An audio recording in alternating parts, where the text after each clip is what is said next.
ಟಿವಿ9 ಸೋದರ ಸಂಸ್ಥೆ ನ್ಯೂಸ್9 ಇಂಗ್ಲಿಷ್ ಸುದ್ದಿವಾಹಿನಿಗೆ ಪ್ರತಿಷ್ಠಿತ ಪ್ರಶಸ್ತಿಗಳು ಒಲಿದು ಬಂದಿವೆ. Exchange for news in broadcasting award ಅನ್ನು ನ್ಯೂಸ್9 ಬಾಚಿಕೊಂಡಿದೆ. ಯಾವ್ಯಾವ ವಿಭಾಗಗಳಲ್ಲಿ ನ್ಯೂಸ್9ಗೆ ಪ್ರಶಸ್ತಿಗಳು ಲಭಿಸಿವೆ ನೋಡೋಣ ಬನ್ನಿ. ಟಿವಿ9 ಸೋದರ ಸಂಸ್ಥೆ ನ್ಯೂಸ್9ಗೆ ಪ್ರಶಸ್ತಿಗಳ ಗರಿ. ಪ್ರತಿಷ್ಠಿತ ಎನ್ಮಾ ಪ್ರಶಸ್ತಿಗಳನ್ನು ಬಾಚಿದ ನ್ಯೂಸ್9.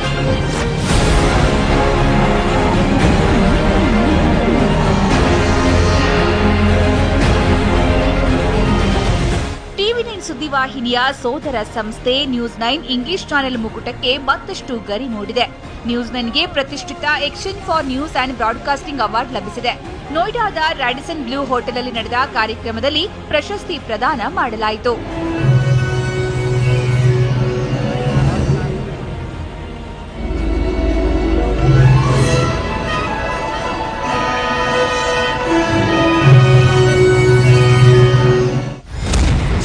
ಪ್ರಶಸ್ತಿ 1 ಅಪ್ಕಮಿಂಗ್ ನ್ಯಾಷನಲ್ ಚಾನೆಲ್ ಪ್ರಶಸ್ತಿ.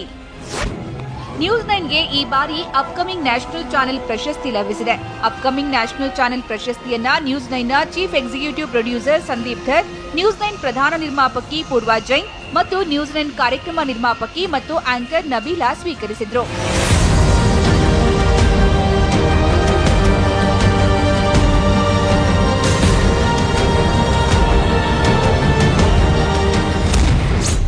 ಪ್ರಶಸ್ತಿ 2 ಬೆಸ್ಟ್ ಕರೆಂಟ್ ಅಫೇರ್ಸ್ ಪ್ರಶಸ್ತಿ.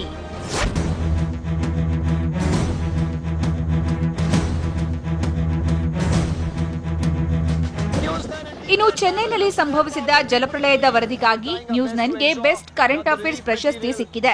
ಚೆನ್ನೈನಲ್ಲಿ ಜಲಪ್ರಳಯ ಸಂಭವಿಸಿದಾಗ ನ್ಯೂಸ್9 ಪ್ರತಿನಿಧಿ ದೀಪಕ್ ಬೋಪಣ್ಣ ಅಲ್ಲಿಂದ ವರದಿ ಮಾಡಿದ್ದರು. ಬೆಸ್ಟ್ ಕರೆಂಟ್ ಅಫೇರ್ಸ್ ಪ್ರಶಸ್ತಿಯನ್ನ ಸಂದೀಪ್ ಧರ್ ಮತ್ತು Nabila ಸ್ವೀಕರಿಸಿದ್ರು.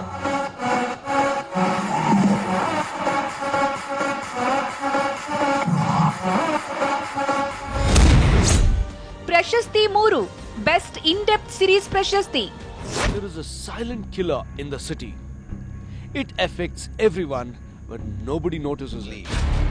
Most of you might be unaware of these lurking dangers in your neighborhood. They stand on rooftops majestically without any warning signs about what they are doing to all of you. ಇನ್ನು best in depth series ವಿಭಾಗದಲ್ಲೂ ನ್ಯೂಸ್9ಗೆ ಪ್ರಶಸ್ತಿ ಲಭಿಸಿದೆ. ಬನ್ಸಿ ಕಾಳಪ್ಪ ಅವರು ನಿರೂಪಣೆ ಮತ್ತು ವರದಿ ಮಾಡಿದ್ದ tower of death ಕಾರ್ಯಕ್ರಮಕ್ಕೆ best in depth series ಪ್ರಶಸ್ತಿ ಸಿಕ್ಕಿದೆ. ಮಹಾನಗರಗಳಲ್ಲಿ ಮೊಬೈಲ್ ಟವರ್ನಿಂದಾಗುವ ಅಪಾಯಗಳ ಬಗ್ಗೆ ಟವರ್ ಆಫ್ ಡೆತ್ ಕಾರ್ಯಕ್ರಮದಲ್ಲಿ ತೋರಿಸಲಾಗಿತ್ತು. ಈ ಪ್ರಶಸ್ತಿಯನ್ನ ನ್ಯೂಸ್9 ಚಾನೆಲ್ನ ಪ್ರಧಾನ ನಿರ್ಮಾಪಕಿ ಪೂರ್ವಾ ಜೈನ್ ಸ್ವೀಕರಿಸಿದ್ರು.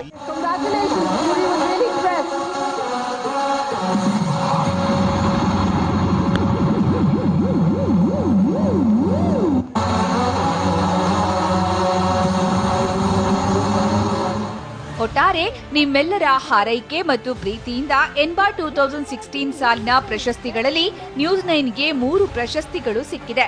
ಈ ಪ್ರಶಸ್ತಿಗಳು ನ್ಯೂಸ್9 ಮತ್ತಷ್ಟು ಸಾಧಿಸೋದಕ್ಕೆ ಮೈಲಿಗಲ್ಲಾಗಲಿದೆ.